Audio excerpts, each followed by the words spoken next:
Hey guys, welcome back to the channel. Today I'm going to go over kind of the basics of steering.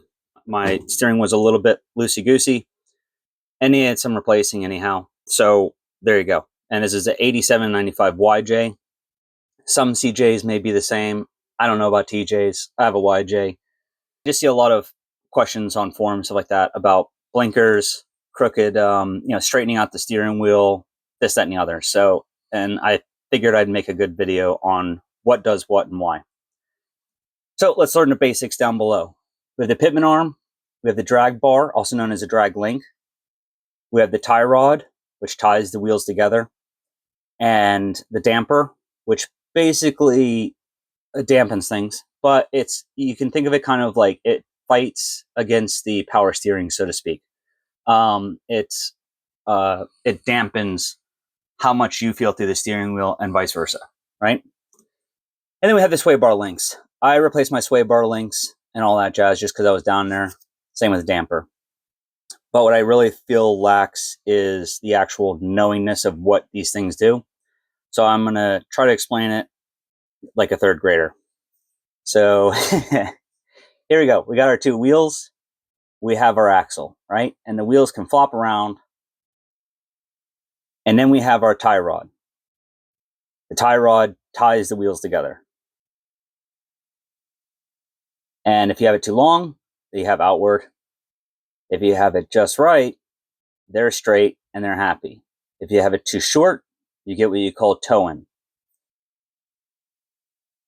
Right? And I had good alignment, but if you do not, people like Metal Cloak sell this doohickey, which is pretty cool.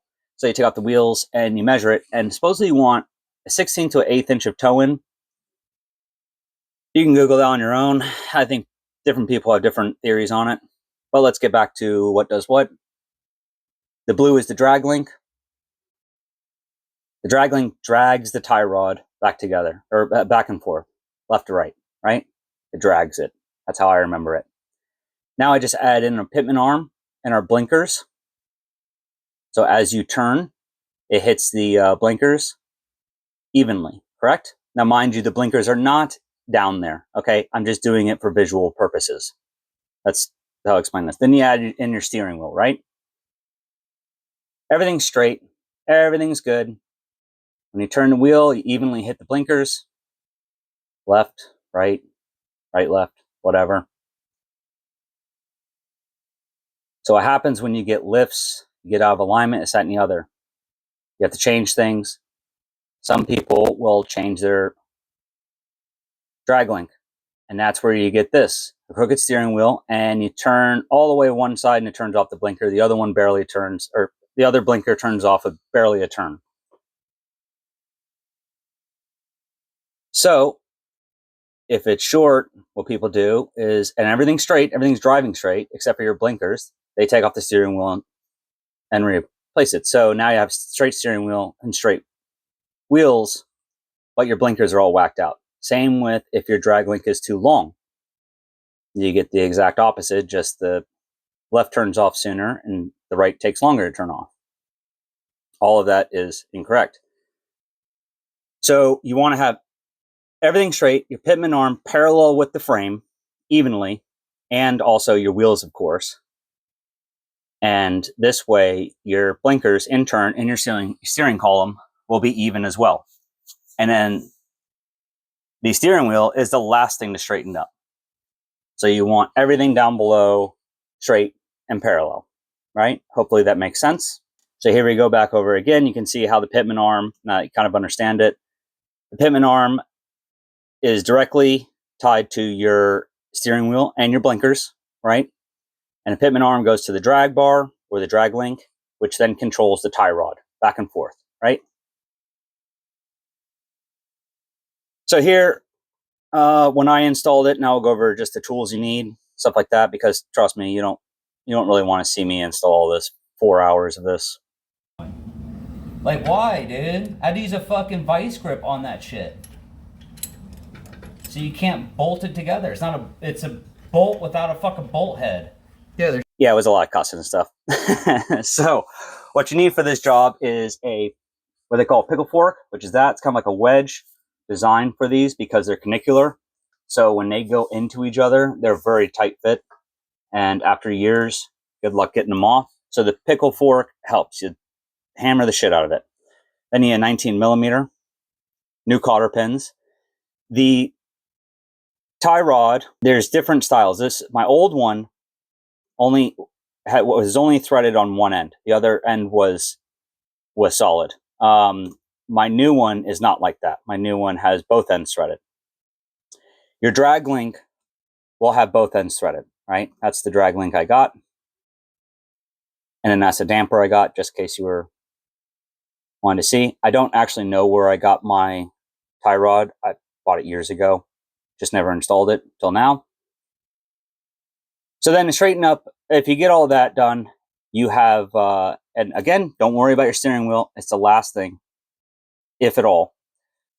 So once you have everything installed, what you want to do is hop in the Jeep, drive it back and forth, get it straight so the wheels are straight. Don't worry about the pitman arm, the drag link, or anything else. Blinkers, nothing. Don't worry about that right now.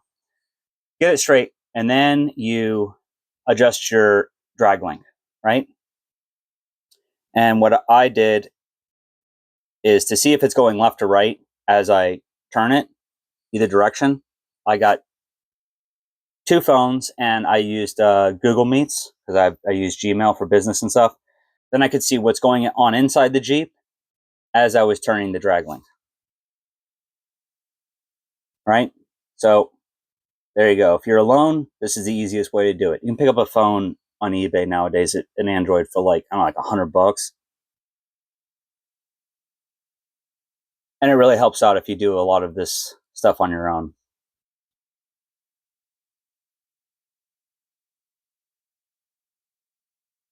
Okay, so once you get it straight, now luckily my steering wheel was already straight in comparison to my turn signals, or at least straight enough for me. So then once you get done, make sure everything is tightened down. Put your phone in put one of your phones and record as you turn the wheel and see if anything's loose. Oh, see, that guy's loose. So then I tighten it up. And then let's see what the difference is here. Oh yeah, way more instant, right? All right. And here's the specs. I found that I actually did more than that, but I don't know.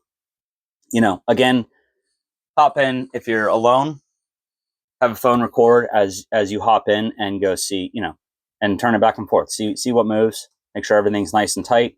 And then take it out for a test drive and enjoy it. So hopefully this kind of helped out. I know there's a lot of confusion about how all these things all interplay, but it's actually really simple. The tie rod just ties the two wheels together, right? And then the drag link is adjustable to wherever your pitman arm lands up, parallel with the Jeep frame. And then you adjust your steering wheel, right?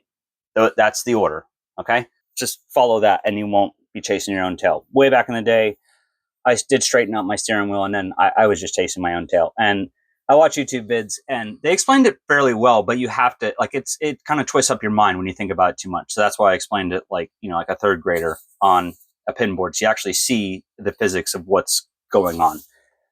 Once you see it, it's not really that complicated. When you're reading it, you're like, bro, what? All right. So in the meantime, I've been working on other stuff as well. And so, yeah, it's, you know, kind of time consuming. So that's how you, I wouldn't say upgrade your steering, but, you know, get it back on track. All right. No pun intended. All right. See you guys later.